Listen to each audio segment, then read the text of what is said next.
बोलिए बांके बिहारी लाल की जय।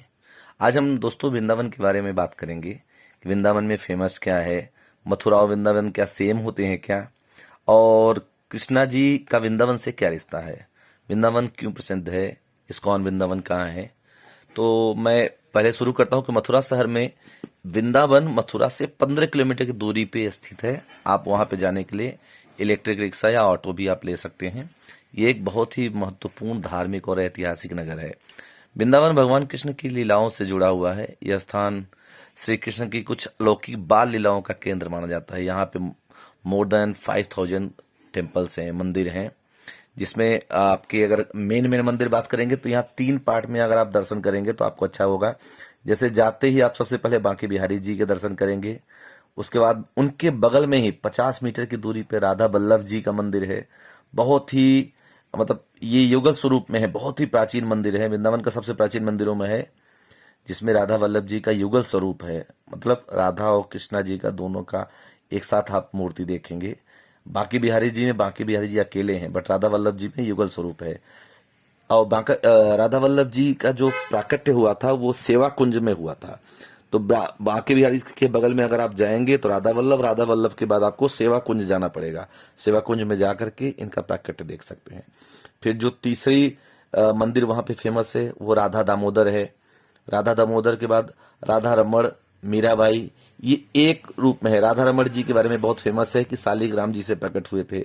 राधा रमण जी का जो मंदिर है 475 सालों से मतलब कि लगातार बिना माचिस के वहां पे अग्नि प्रज्वलित की जाती है, और उसी से जो आग प्रकट हुई है उसी से उनका भोजन प्रसाद बनता है। और वहां की मूर्ति स्वयं प्रकट हुई है, मतलब जिसमें कोई भी जोड़ या तराशने के कोई निशान नहीं मिले हैं। बहुत ही आश्चर्यजनक मूर्ति है। और वहां का जो प्रसाद है सबसे ज्यादा फेमस है वो कुलिया प्रसाद। छोटे से कुल्हड़ में भगवान का भोग लगता है।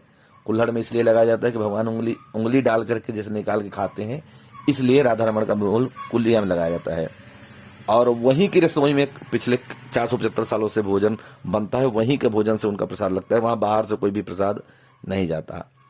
और अब इसके बाद अगर आप इस तरफ जैसे बांके बिहारी के दर्शन कर लिए, राधा वल्लभ जी के दर्शन कर लिए, राधा दामोदर, सेवा कुंज, राधा रमण दर्शन कर लिए, तो उसके बाद आप दूसरी तरफ जाएंगे तो वहां पे जैसे निधिवन है। निधिवन 1 से 5 के बीच में अक्सर वृंदावन की मंदिरें बंद होती हैं, तो उस समय आप निधिवन का दर्शन कर सकते हैं। उसी के बगल में रंगनाथ जी का मंदिर है। गोपेश्वर महादेव, जब भगवान कृष्ण जी का जन्म हुआ था तो उस समय गोपी के रूप में महादेव जी आए थे, गोपेश्वर महादेव, वो भी एक तरफ है। निधिवन के बगल में ही रंगनाथ जी मंदिर, गोपेश्वर मंदिर, और उसी के बगल में सुदामा कुटी भी है, जहाँ सारे साधु संत बहुत सारे साधु संत वहां पर रहते हैं, उनके भोजन प्रसाद का इंतजाम होता है। और वहीं पे राजेंद्र दास जी महाराज का मलुक पीठ भी है। तो ये 2 पार्ट हो गए। तीसरा पार्ट आता है छठीकरा रोड। छठीकरा रोड एक रोड है जो दिल्ली से जो लोग आते हैं या आगरा साइड से जो आते हैं वो छठीकरा रोड से वृंदावन में घुसते हैं। आप अगर कार से जाएंगे तो छठीकरा रोड से जाएंगे। उस पे घुसते ही सबसे पहले आपको मिलेगा प्रियकांत जू का मंदिर, देवकी नंदन जी का मंदिर। वहीं पे आपको उसी रोड पे वैष्णो देवी का मंदिर मिलेगा। उससे और आगे बढ़ेंगे तो ये प्रेम मंदिर मिलेगा। प्रेम मंदिर बहुत खूबसूरत है, बट प्रेम मंदिर आप शाम के टाइम का रखिएगा कि 5, 6, 7 बजे के बाद जाएंगे तो प्रेम मंदिर की जो सुंदरता कई गुना बढ़ के आपको मिलेगी। और उसके बाद देवकी नंदन जी का जो प्रियकांत जो मंदिर है उसके नीचे एक गुफा है। उस गुफा का दर्शन जरूर करिएगा, उसमें पूरी कृष्ण की बाल लीलाओं के बारे में दिखाया गया है। और जब समय यहाँ से मिल जाए तब आप बगल में ही इस्कॉन टेम्पल है, राम बलराम जी का मंदिर, बहुत ही खूबसूरत मंदिर है। वहां हमेशा हरे कृष्णा हरे राम होता रहता है, तो आप उसका दर्शन करिएगा। तो इस तरीके से अगर आप डिवाइड करेंगे तो आप आराम से पूरे बांके बिहारी जी को 1 या 2 दिन के अंदर कर सकते हैं। सबसे पहले बांके बिहारी, राधे वल्लभ, राधा दामोदर, राधा रमण जी को रखिएगा। फिर रंगनाथ जी, निधिवन, गोपेश्वर महादेव, सुदामा कुटी, राजेंद्र दास जी महाराज। फिर तीसरा छठीकरा रोड पे देवकी नंदन जी का प्रियकांत जू, प्रेम मंदिर, इस्कॉन टेम्पल, वैष्णो देवी मंदिर। ये 3 पार्ट में अगर आप वृंदावन को करते हैं तो आपका पूरा वृंदावन परिक्रमा लगभग पूरा हो जाएगा। और एकादशी के दिन वृंदावन की पूरे 5000 मंदिरों की परिक्रमा होती है। पूरा चारों तरफ से लोग परिक्रमा लगाते हैं।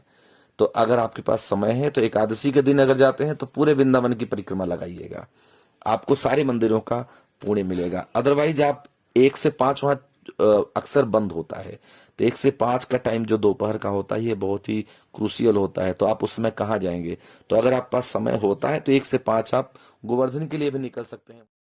बोलिए बांके बिहारी लाल की जय, सांवरे सरकार की जय।